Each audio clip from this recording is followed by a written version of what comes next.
Pak Luki sebagai Kepala Pusat Riset Limnologi dan Sumber Daya Air eh, untuk membuka webinar kali ini karena Pak Luki sedang dalam perjalanan dari Makassar menuju ke Jakarta. Beliau tadi malam memohon maaf dan meminta saya untuk membuka diskusi webinar yang biasa kita lakukan secara rutin di Limnologi.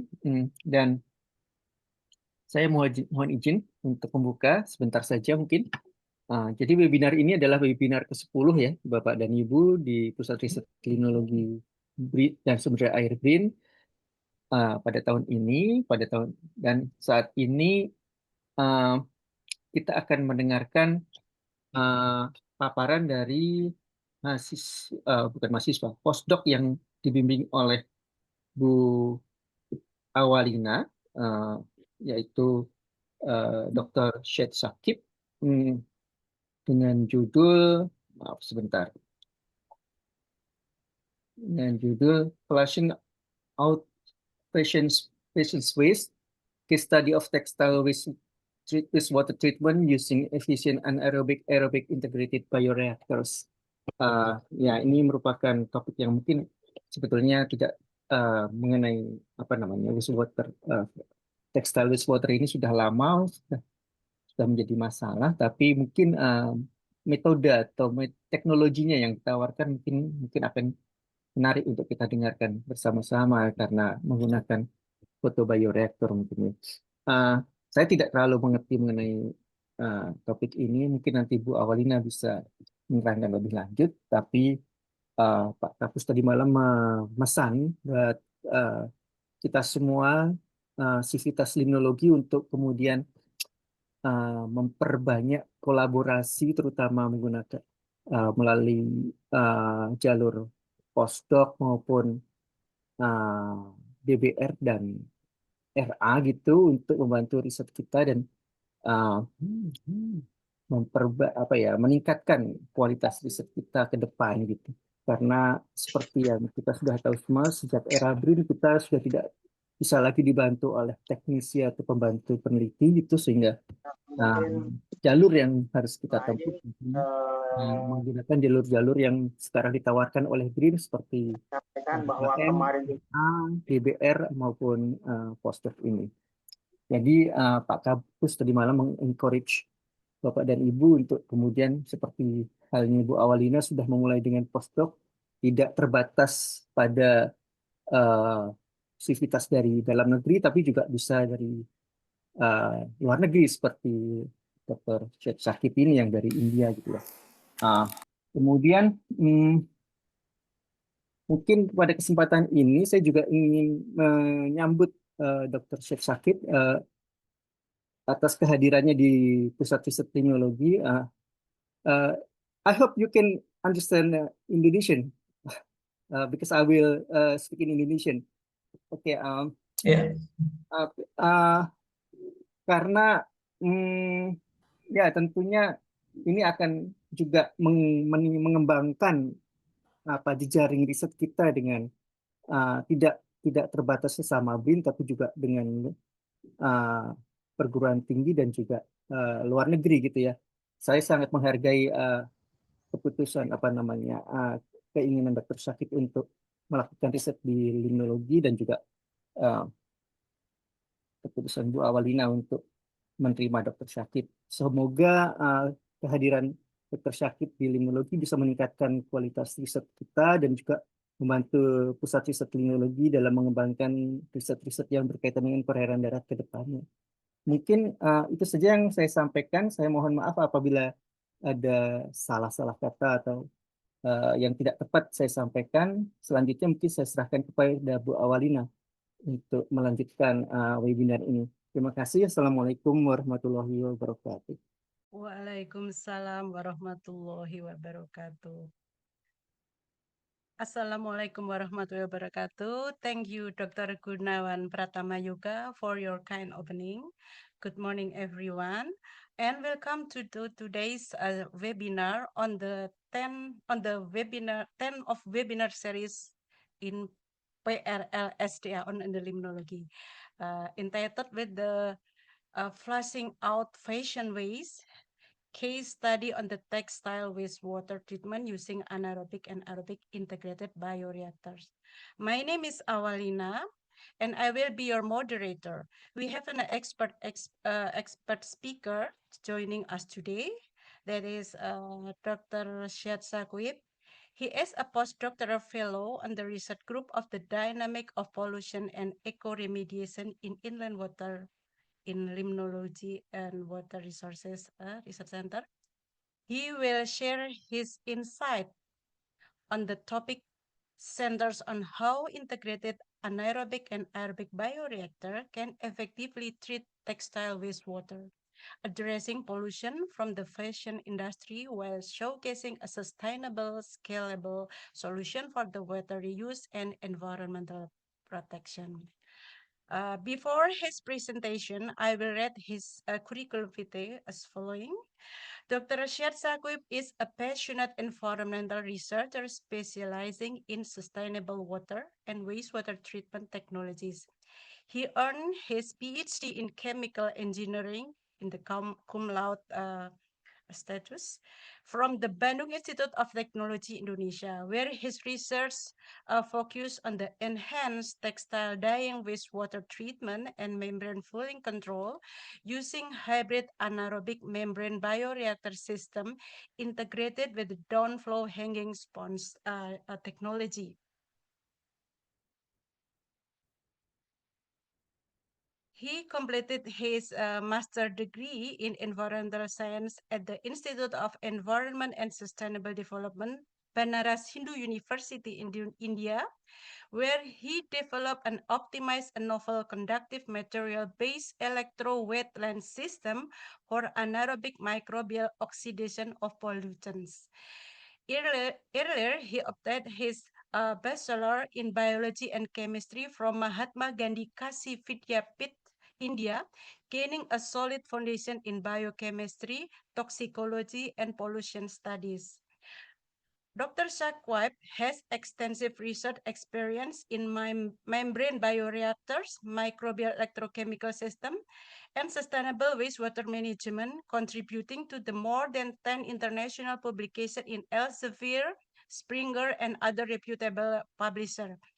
He has presented his work at major conferences across Asia and Europe, including 𝐥𝐤𝐬𝐭 2024 in Prague.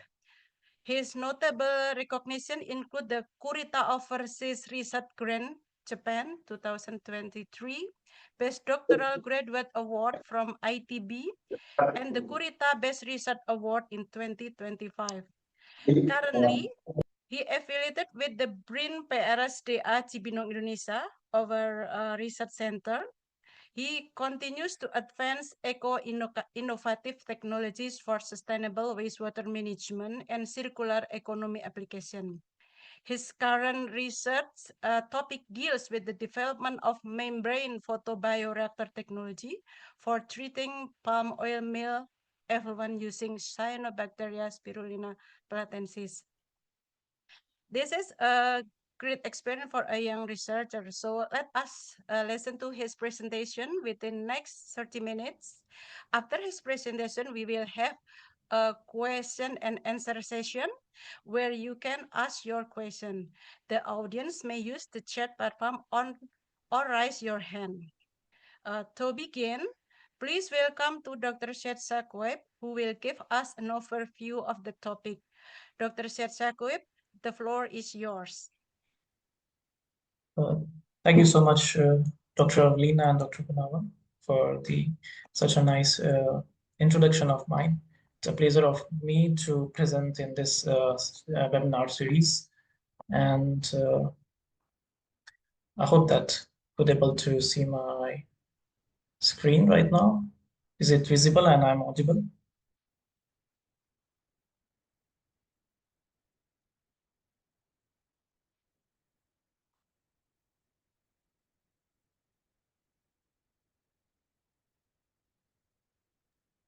Okay.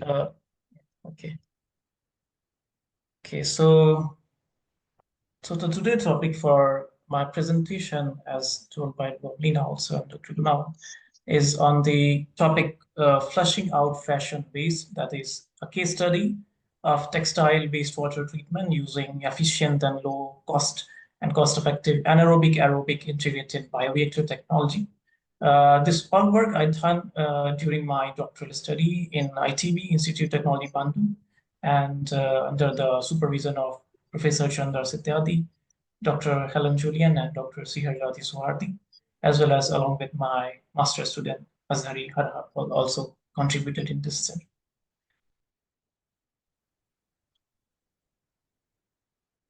Okay.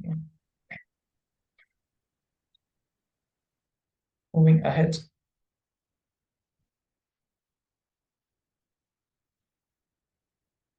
I think there is some connection problem.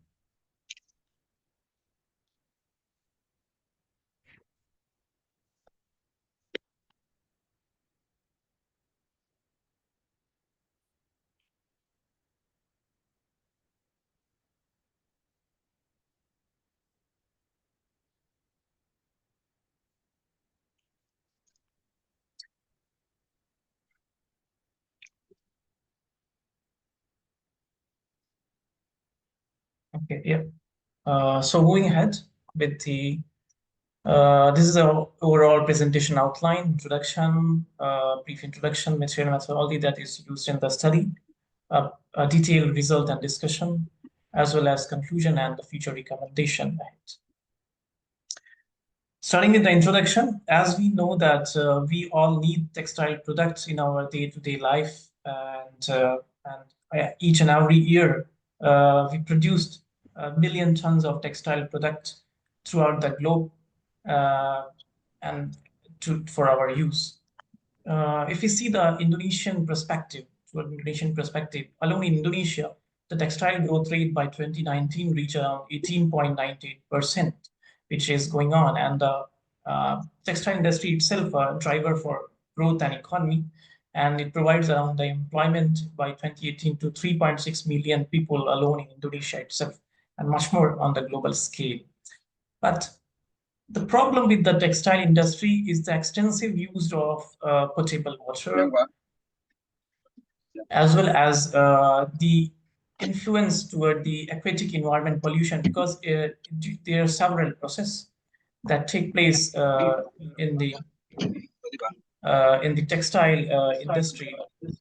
And during these process or these steps, there are several of the pollutant or the several use of chemical happen, which eventually produce several of the pollutant in terms of COD, BOD, higher concentration of nitrogen, phosphorus, and certain heavy metals, which eventually contributed toward the aquatic environment pollution as well as other regime of atmosphere. Among all the dyes, there are several classes of dyes. Azo dyes or diazo dyes are one of the most usable around the globe. And the problem with these azo dyes are they are carcinogenic in nature, cancer causing. They have aesthetic problem toward the environment because they are highly stable in the aquatic environment and impart coloration, higher coloration. They hinder the sunlight, as well as decrease reoxidation potential, which eventually harmful for the flora and fauna in the environment itself. As I said, it's the global usage of azo dyes around 60 to 70%, and they are stable and persistent toward the aerobic and other conventional technologies, which make them a problem for the environment. So today's topic is based on the azo dyes degradation and removal from the synthetic as well as the real wastewater. So as we know, there are several conventional technologies for such wastewater treatment, absorption, sedimentation, and numerous. But the problem with these conventional technologies are that they they have high operational cost. They are still high sludge generation, which is toxic in nature itself, and the consumption of energy is also very, very high. And there are several usage of chemical that is done in these conventional technologies, which are not economical, as well as produce high toxic sludge. So what are the solution? What kind of technology we need to use in such a treatment of such industrial pollutant? So technology that we want to use should be having low operational cost, should produce less sludge or toxic sludge, relatively the low energy consumption should be there, and there should be low or no chemical usage. These points should be considered when we are considering to use a technology for such or any kind of wastewater or waste treatment in the real scale. So in our approach, we go through for the anaerobic and the aerobic wastewater treatment process. For the anaerobic process, we took the help of hollow fiber submerged anaerobic membrane bioreactor, where we use the anaerobic anaerobic biological process using hollow fiber membrane. And the reason to choose it because it eventually have low sludge production, high efficiency, lower maintenance, capital cost, as well as energy consumption overall. And for aerobic process, we combine it with the DHS technology, downflow hanging sponge technology, basically, which is a newer technology overall. Sorry.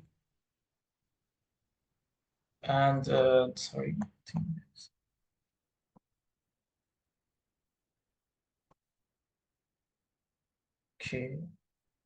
Yeah. So we combine it with the aerobic DHS technology, that is downflow hanging sponge, and we use the generation third of the sponge. So in downflow hanging sponge, the flow of the water or wastewater goes toward the gravitational pull, which make it more efficient as well as low energy consumption. And in the third study, and the further study, we use also electro unplanted wetland, which I will discuss ahead. So the problem statement are these, like their sustainable and continuous operation of anaerobic membrane is still challenging, and these challenges because of the severe membrane fouling that need to be studied and rectified. High load of organics and color pollutant in dyeing wastewater, which is also a problem. And there is a need of low cost and low maintenance treatment system that need to be put forward. So the objective of the study that I done is first on the influence of variational operational flux to especially for the fouling mitigation or biofouling mitigation, as well as to check what are the performance on different variation of the flux, operational flux that we've done in the membrane system.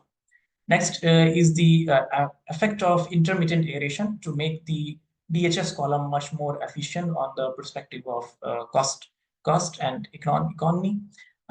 Because the process we took were on the microbial process or the biological process. So we need to quantify or profile the microbial community and their role in the azo-dye degradation, as well as techno-economic approach and assessment. These are the novelty treatment using hollow fiber module, because very less studies reported earlier. Fouling analysis and control, we done detailed fouling analysis, as well as approach anaerobic-aerobic treatment approach on a cost-effective level, as well as microbial profiling and their role in the overall pollutant removal or treatment. These are the methodology. We done the main parameter analysis, that is CUT BOD coloration using PTCO and a spectral method, as well as DOPH. We done characterization on the base of microbial community, the scanning electron microscope and EDX, as well as FTIR and other analysis also with them. So this is the schematic diagram of the hollow fiber submerged ENMBR, where you see the submerged hollow fiber module of around 15 centimeter length, and the overall volume of the our reactor, anaerobic reactor, was around 5 liter of a laboratory scale. And the pore size of the membrane around 0.1 μm, and the other specific information is given in the diagram itself. For the simulated or synthetic wastewater, we use the dye azo-dye, which is highly and extensively used in Asia and global level, especially in Asian region, in Indonesia also. That is reactive black 5 or Ramazol black B. And the reason to choose it, this dye, is because it's highly soluble in water, impart very dark bluish to black color, and extensively used in cotton, polyamide, or other fiber coloration or dyeing. And it is so highly persisting in nature. This is how we make the simulated wastewater with 50 mg per liter of RP5 dye and other composition for the carbon and other trace solution. Moving directly to the result and discussion. So there are major three studies, the overall study divided into three parts. The study 1 on the biofouling mitigation and effluent treatment in hollow fiber submerged ANMBR only, operating under influence of variational operational flux or initial flux. This is the operational condition of the ANMBR membrane. The reactor 1 or the phase 1, we choose a very high flux of around 57 liter per meter square per hour LMH, and the average HRT, because of a very high flux, goes towards 60 hour, and we got several constraints of the result. So we, in the next phase in reactor 2, we took the very low flux of around 3.21 LMH and see a very good result, and then we move toward a median flux to reduce the overall HRT around 16 hours from 60 hours, which is significant for if we use such technology in the real scenario. And the element and the flux of median flux around 14.76 to 14.95 LMH of operational flux. This is the result of membrane performance or flux profile. As you see that in reactor 1 having very high flux, initial flux of around 57 LMH, there is very significant or fast falling flux decline taking place because of the high and very fast accumulation of the biofoulant on the membrane surface, which block the pores or the pore blocking mechanism taking place, and the HRT become too high and the permeates become very less with the time. So there is very high biofouling taking place or fouling taking place. To reduce that, we go for the very low initial flux, operational flux, and we could see that the biofouling mitigation happened very efficiently. There low falling on the membrane surface taking place, and the permeate also we could get. But because of the low initial flux, still the HRT, the hydraulic retention time, was too much high, around 60 hours. So we thought why we didn't have to go for a median flux of around 15 LMH, around 14.76 to 14.95, around 15 LMH. We want to see that is it again on the median flux the falling happened too fast, or it will be moderate, or there is no falling happened.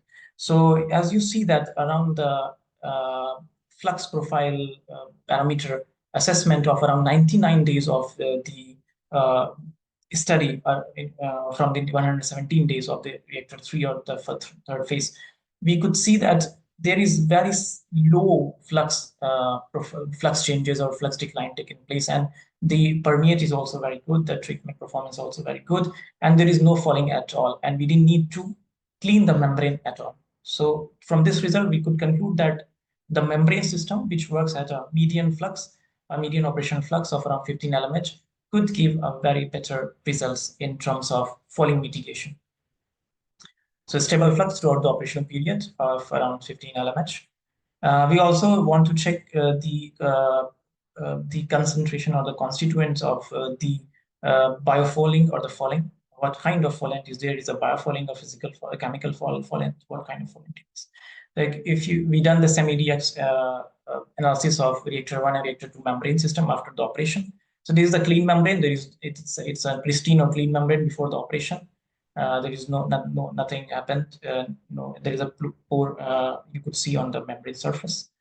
And the second one is the highly fold reactor 1 membrane working at very high LMH. You could see the very significant accumulation of the biofoulant on the membrane surface, and less fold membrane in the R2 membrane or R3 membrane also, and it's a flaky in nature, and still there is a pore visible. So there, and the biofilm itself worked as a permeable or permeable membrane, so it worked as a treatment membrane and allow the permeability much more good in comparison to very high operational flux membrane reactor. And from the ETX analysis, we could conclude that the foulant is of biological nature because of high carbon and oxygen concentration, and there is very low other metal, other inorganic constituents here. So we could conclude that the foulant was of biological nature. So it is a biofoulant on the membrane. Further, we do the COD removal analysis, and we could conclude from that total COD and soluble COD in both R1 and R2 membrane system gives us better results of around mean results of around above 80% COD removal at a steady state. And by the end of the 128 days of operation in both the system, we achieve around 90% of the COD removal. Decolorization was done for the hollow fiber NMBR working at very high and very low flux using the spectrum method. And we could conclude from the result that above 82% of the decolorization or the azo-diazo degradation happened in spectro at steady state operation. To check what are the constituents produced or degrade during the overall study in anaerobic membrane process, biological process, we done the UV-Vis and GC-MS analysis also. Using the UV-Vis analysis, we could see here that there is a fast or rapid decline of this peak at around 597 nanometer, which represent that the cleavage of the azo bond taken place at 597 nanometer, and the coloration or decolorization happened. But as we know that after the decolorization or the cleavage of the bonds, azo bond, there is certain certain aromatic amines or aromatic derivatives from the dye itself produced, which are much more toxic in nature. So as we could see that there is a peak higher at 260 or at around 360 nanometer, which represent the formation of the aromatic amino aromatic byproducts or derivatives after the cleavage of the bond and decolorization happened. But from the GC-MS result, we concluded that first of all, the azo bond dissociates, which produces several, after reductive cleavage, produces several complex naphthalene, aminonaphthalene, and aminobenzene, and aminosulfonate products as a byproduct, which under the influence of anaerobic bioprocess and microbial process and microbial degradation process, further at very high HRT of around 60 and 16 hours, produces the much simpler benzene and naphthalene products, which further dissociate into much more mineralized product. So from this result, we conclude that under a very strict anaerobic bioprocess and high HRT, we could able to achieve a mineralized and non-toxic degraded product or degraded azo product, as well as very highly efficient and good pollutant removal from the textile wastewater. So we could not usually want to use the aerobic process. So from the conclusion one, we could say that an influence of Asian flux is much more for the biofouling. At very high flux, rapid flux decline and biofouling taking place.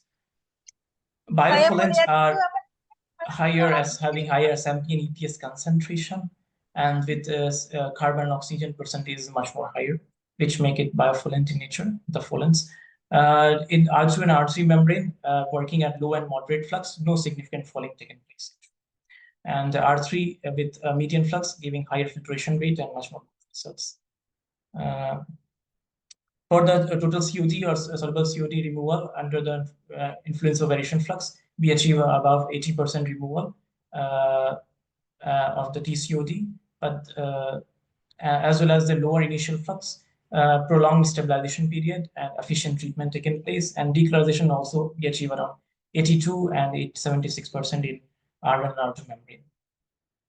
UV-Vis and GC-MS analysis established that the formation of aromatic and mineralized byproduct at very high HRT and under the anaerobic bioprocess.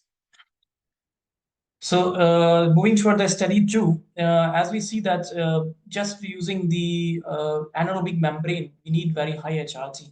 Why don't we go for some aerobic process, but with a low cost, which will be having low cost and low consumption or demand of the aeration. So we put forward our two-stage system in which we integrate the anaerobic membrane with the downflow hanging sponge column, and we see the effect of intermittent aeration on dyeing wastewater treatment. So the study also goes in two phases: phase 1 of 51 days and phase 2 of 66 days, overall 170 days of the study.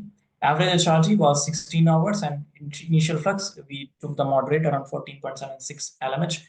The only difference in the phase 1 and 2 is on the aeration. In phase 1, we give no aeration, and phase 2, we give 2 liter per minute aeration, and intermittently, that is on and off cycle for 5 and 5 minutes respectively. So this is the result. In the phase 1, we could see that we could achieve much more higher result that we found in the study 1, and there is no aeration, we could achieve around 88 or 89% of the COD removal, total COD removal. And when we give the aeration of 2 liter per minute on an off cycle of 5 and 5 minutes intermittently, the result much more good, much more significant, and around 94.20% of the result of the COD removal. And we achieved the national permissible discharge limit of below 150 mg per liter during the phase 2, with 104 mg per liter of the final effluent COD concentration. For decolorization, we choose a UV-vis as well as PTCO method, and the UV-vis, we again achieve a very high and significant removal of the coloration or decolorization, that is 81.41 and 84 or around 85% in phase 1 and phase 2 respectively.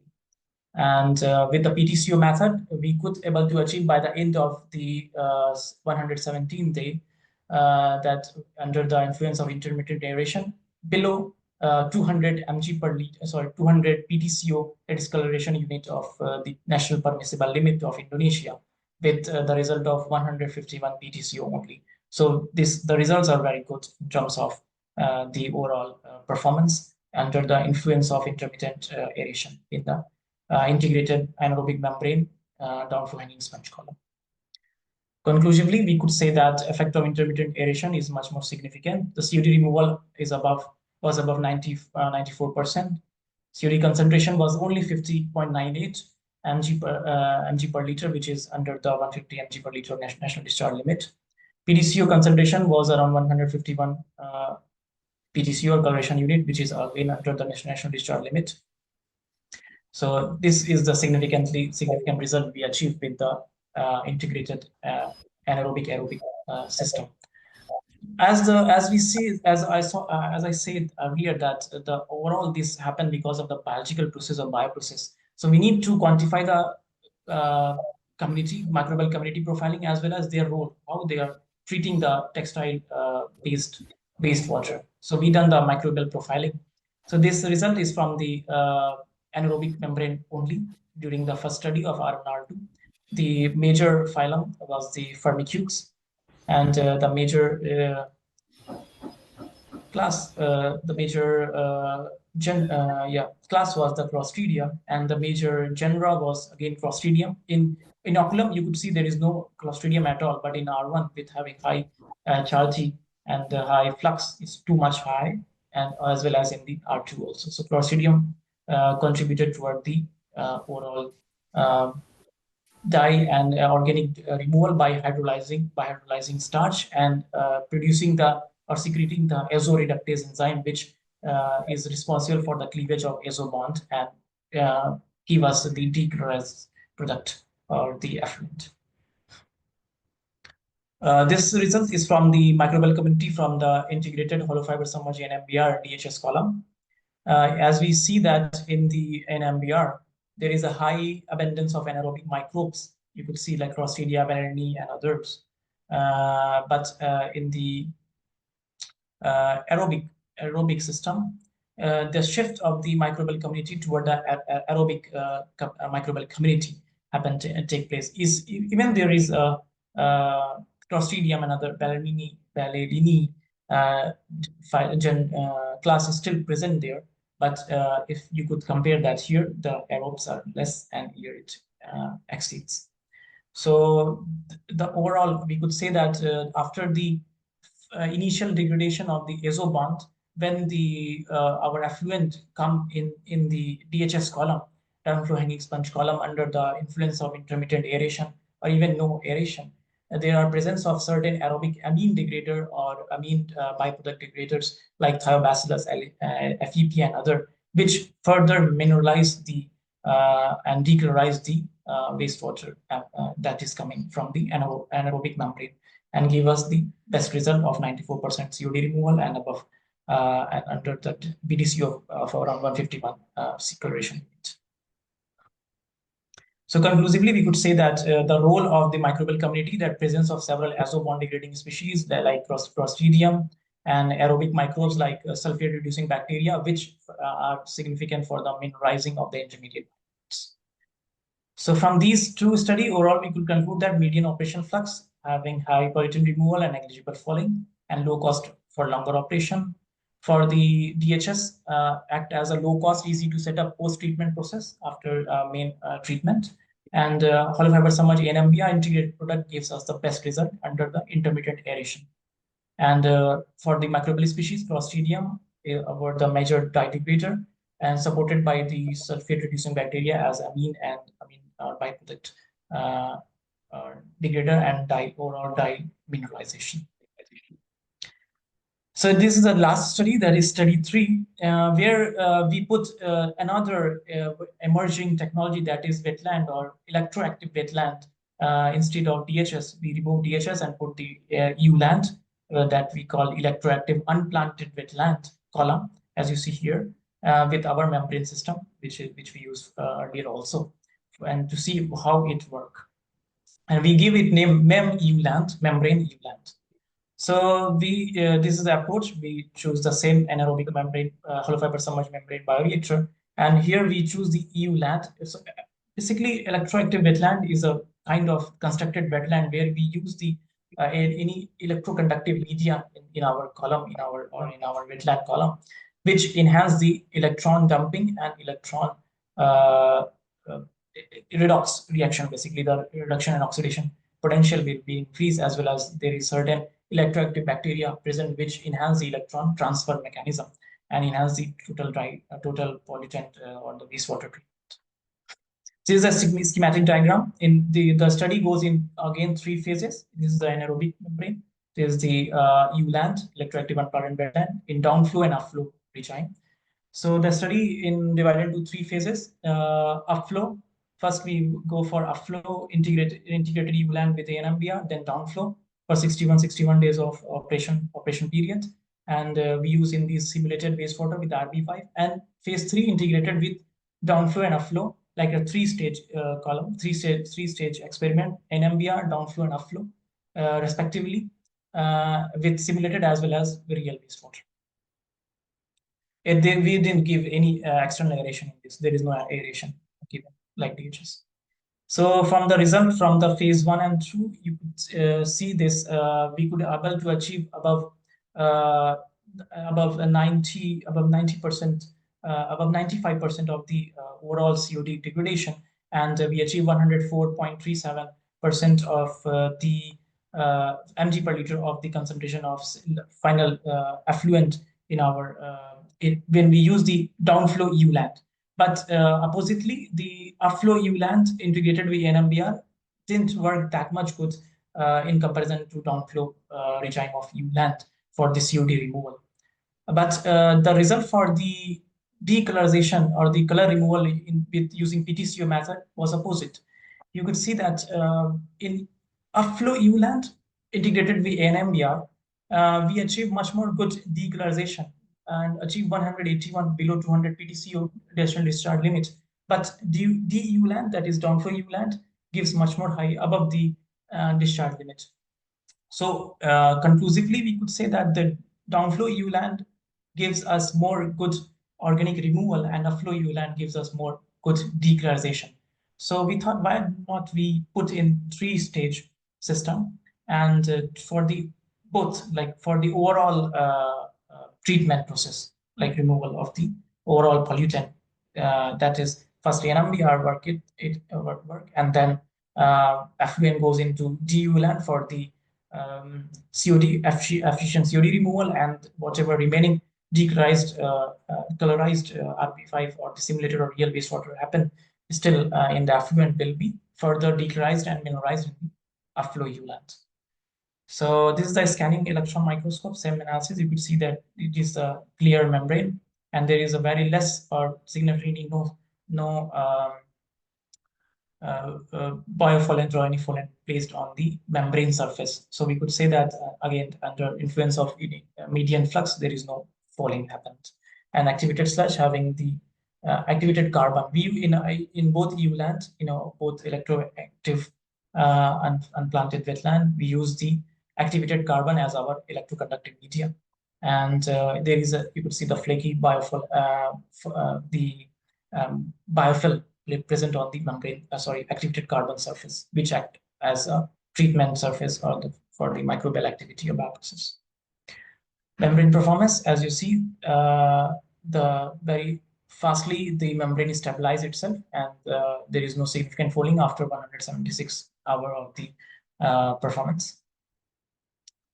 So as we talk about the microbial community, this is the major phylum chart for the ANMBR, fiber ANMBR, with firmicutes or the Clostridium significantly higher in concentration.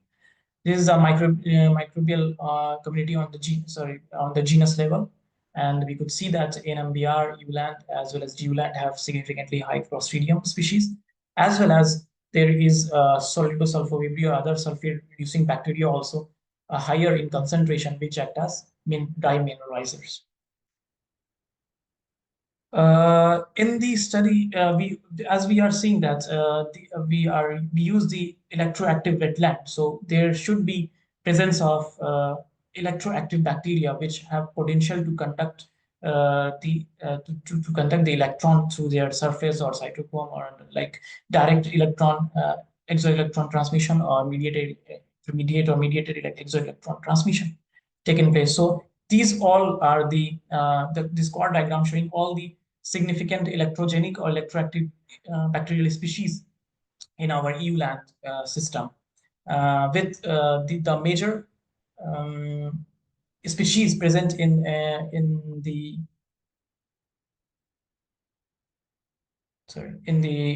heat map were the geobacter as well as geobacter, pickeringi, as well as the Clostridium beijeringi, which act as the electroactive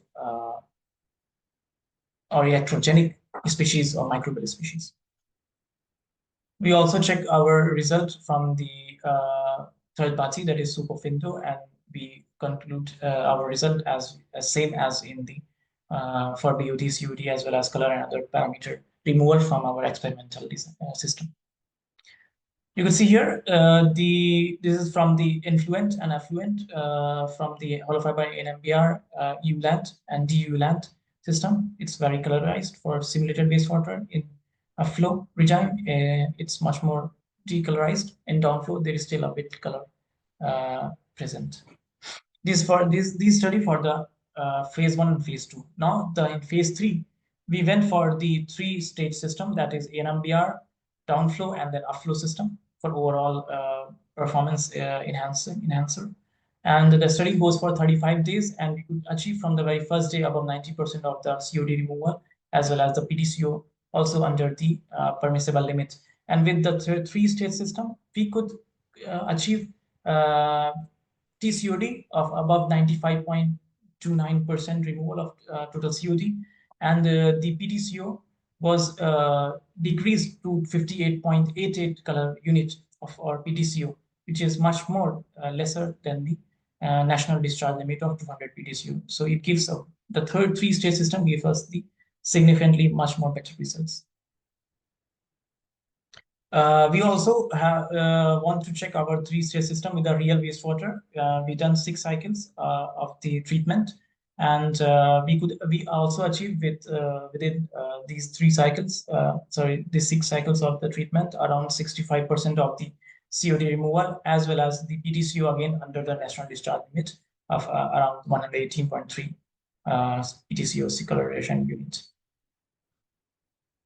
So in the result, you could see that very clean and very good resulted effluent we achieve after the 3-stage with the simulated wastewater having RB5 diazodie, very clear here, as well as the real effluent. This is a very dark color real wastewater, real textile dyeing wastewater with highly suspended solids in this effluent. And by the end of the 3-stage and the 6 cycles, we achieve this very clear, again, effluent with under the industrial discharge limits of for COD, DOG, and other parameters, and especially the color.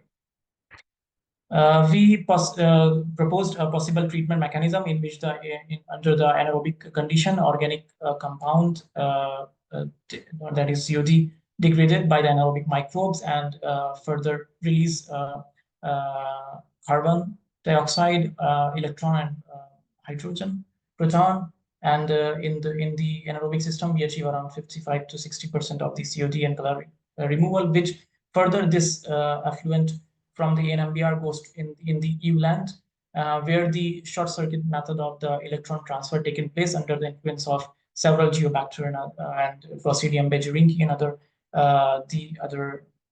microbial electrogenic or electroactive microbial species, and the remaining dye or organics dye as well as the intermediates degraded further by the help of this direct and mediated exoelectron transfer mechanism, and we achieve very high mineralized product and very high and good result of about 95%, around 95% of decolorization as well as the 95% of the COD removal. Conclusively, we could say that the major pollution removal occurred in hollow fiber submerged NMBR, which enhanced by EULAND in study 3 as a post-treatment process. For the combination of these two systems, hollow fiber submerged NMBR, when integrated with upflow EULAND, provides better color removal, but for the DEULAND integrated with the NMBR or membrane system gives much more organic material removal, that is removal or beauty removal. And when we integrate these in 3-stage membrane, anaerobic membrane, then DEULAND and the upflow EULAND, gives a superior result with under the permissible limit, national discharge permissible discharge limits. And the main phylum in these two systems were Firmicutes, Proteobacteria, and Bacteroides, with Clostridium as the and Geobacter as the electroconductive ability, as several species of these two genus having the electroconductive potential to enhance the overall wastewater treatment. And our results achieve high quality standards and meet all the quality standards of the national and international levels. So our overall result, we could say that very proudly that we contribute toward the sustainability and social impact under the SDGs, Sustainable Development Goals. That is major one is the 6 clean water and sanitation, and which the target 6.3 and 6.6, as well as the related SDGs, SDG 3, 11, 7, 11, again 9 and 15, to contribute toward the safe math and saving the environment. Future recommendation, I could say that more operational parameters like critical flux need to be checked in such system, membrane system. Membrane fouling mechanism modeling should need to be done for better understanding of the fouling, biofouling or other kind of foulings. These are the results are from the lab scale, but we need to go for the pilot scale for better understanding of the result in a real scale or pilot scale system. Techno-economic study were done, but we need to do more cost and benefit analysis, and maybe we need to isolate and study the specific electroconductive microbe in such system, 2 or 3-stage system, for better wastewater treatment as well as the fouling control in membrane system. These two are the research output from the study 1 and study 2. Study 3 is still under the consideration for the publication as well as the patent. So hoping soon that we will be able to disseminate it with the scientific diaspora. These are the references, and thank you so much. For any question or clarification, the stage is open. Don't hesitate to get in touch. You can scan this QR to get in touch with me, and with the note that for a cleaner future, our planet needs you, me, and each of us for the betterment of the environment. Thank you so much. Okay, thank you, Dr. 𝐥𝐤𝐭, for that insightful presentation. Now we will move to the question and answer session. Please submit your question in the chat. I will start with the question that has come from, let me check it. Okay. From Guntur Adi Surya, Mr. Dr. Guntur Adi Surya. He gave a question, a comment and question. Okay, it is an interesting finding. May I ask what might be the important parameter to consider when operating the ULAN, and how it is better than conventional constructed wetland? So, Dr. 𝐥𝐤𝐭, how would you respond to that question? Okay, thank you so much, Dr. Guntur. Nice to have you in this presentation in this webinar.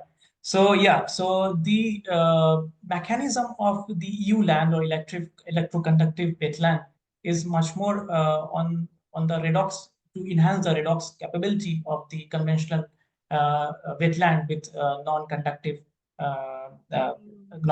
material or non-conductive media. And the ORR, oxidation reduction reaction, will be much more enhanced when there is a fast electron transport happen in the electroconductive, using the electroconductive media, and the presence of certain and several electroactive species of bacteria happen there, because they usually take the electron from the organic removal, organic degradation, and dump it directly using their direct electron interspecies electron transfer, the DIET, using their nanopilli or nanowire into the electroconductive media, and which further enhance because it's a packed system, it further enhance the electron transfer, and when it reaches toward the contact with the oxygen, more ORR happen, and the overall there is redox reaction happen in much more good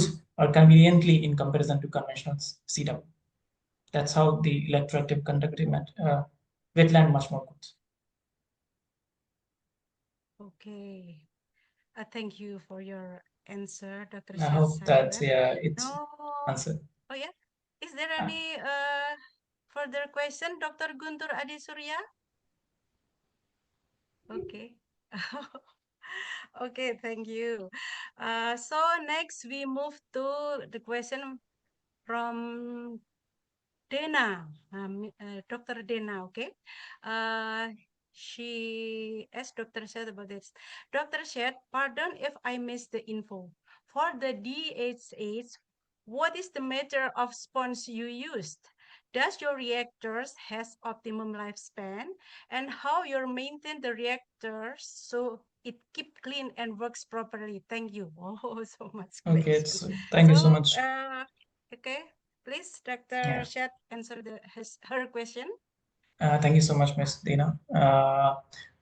Yeah, so the material for sponge web polysulfone as normal, and it's a generation third. There are several generations. The available one at that time was generation third in our lab, so I used that. And the optimum lifespan, I didn't do the lifespan or LC analysis, but from the past studies, many DHS reactors are working at very real scale, at very high scale, very big scale around the globe, and their lifespan is much more like, there are several which are working like 20 years or 30 years, like till now, and without any maintenance, too much of maintenance like that. And in my own result of around 120 or more than 4 months of or 5 months of the operation of the DHS, we didn't need to clean it too much, because it maintained because the first treatment happened in the membrane system, and the DHS work as a post-treatment. So to enhance the intermediate degradation, as well as the overall dye mineralization, and the sludge or the biofilm itself maintain the permeate level, good permeate in the final effluent. So yeah, the cleaning for the ANMBR was too much. I need to do significantly, or very fast I need to do when the, as I show in the phase 1, study one's phase 1, when the ANMB are working at very high LMH of around 57, high operation flux of around 57 LMH because rapid falling. But when we use very low and very moderate operational flux of around 15 LMH, there is no need of such further chemical cleaning or any cleaning at all. Just sometime we just open it. Whenever we need to do the characterization like SEM analysis or something, we just clean it with the water and then took out the sample for SEM and then put it again and make it strictly anaerobic using nitrogen. That's all. So the result, the main conclusion from my study were the significant biofouling mitigation as well as the treatment efficiency, maintaining treatment efficiency. I hope I could be able to answer. If there is any, please. Yes. Okay, thank you. I hope his answer has already satisfied Dr. Dena. Okay. Okay. So next, are there any questions from the floor? Probably for you may raise hand or something like that. Okay. I have a question for you, Dr. Shet. According to you, what is the most being challenging factor to overcome fouling problem if we implement your finding to treat the palm oil mill effluent? Okay, so so palm oil mill effluent is much more tricky because of the very high, if in the real case, very high COT, very high suspended and dissolved solids. So the fast falling happen in such systems. Some of the studies from our lab, which is still going on from with you in the ITB as well as we saw that there's such high falling and the HRT should be around very significantly high. So we need to consider that what kind of falling happening. First of all, maybe we need to check that critical flux analysis. I mean, we need to go for critical flux parameter, like, and to see that at what HRT or at what flux, operation flux, we could achieve a very significant good results for the parameter, pollutant parameter degradation or removal, as well as for the, in other hand, especially for the fouling mitigation. So yeah, some of the parameters that critical flux we need to consider, as well as we need to see that constituents of the overall foulant, what kind of constituent. If we know it's a biological nature, we could put maybe bioprocess, different kind of bioprocess in that. If it's organic, inorganic kind of, maybe we need to go for other parameter fluctuation, for example, pH, or another maybe temperature or something. So, or maybe pre-treatment or something. So it could be much more easy to treat when we put in our effluent in the, influent in the membrane itself. And what kind of membrane is working more good? I mean, is it ultrafiltration, nanofiltration, and why it is so? These are some of the questions that we need to ask ourselves when we are going to use the membrane reactor for any kind of, especially highly concentrated form influent. Thank you. Okay, nice. Thank you for your answer. And is there any question from the floor? Okay.